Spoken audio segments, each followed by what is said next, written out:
शहर कायद में बारिश का सिलसिला शुरू हो गया। कराची के मुख्तलिफ इलाकों बल्दिया टाउन, मुबारक विलेज सदर, आई चंद्रीगढ़ रोड, MA जिना रोड और अतराफ में बूंदाबांदी और हल्की बारिश जारी है।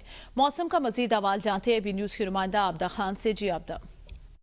जी बिल्कुल, महकमा मौसमियात की पेशगोई के मुताबिक जो है 1 मार्च से कराची में जो बारिश का सिलसिला शुरू होना था वो बारिश का सिलसिला जो है शुरू हो चुका है। बलूचिस्तान से जो ताकतवर सिस्टम है वो कराची में इस वक्त दाखिल हो चुका है। कराची के मुख्तलिफ इलाकों में जो है कहीं तेज़ और कहीं हल्की बारिश का सिलसिला शुरू हो चुका है। महकमा मौसमियात का कहना था कि बारिश के दौरान जो है तेज़ हवाएं भी चलेंगी और इस वक्त जो है बारिश के साथ साथ तेज़ हवाओं का सिलसिला भी जारी है। जबकि महकमा मौसमियात के मुताबिक कराची में बारिश के दौरान जो है यालाबारी भी हो सकती है।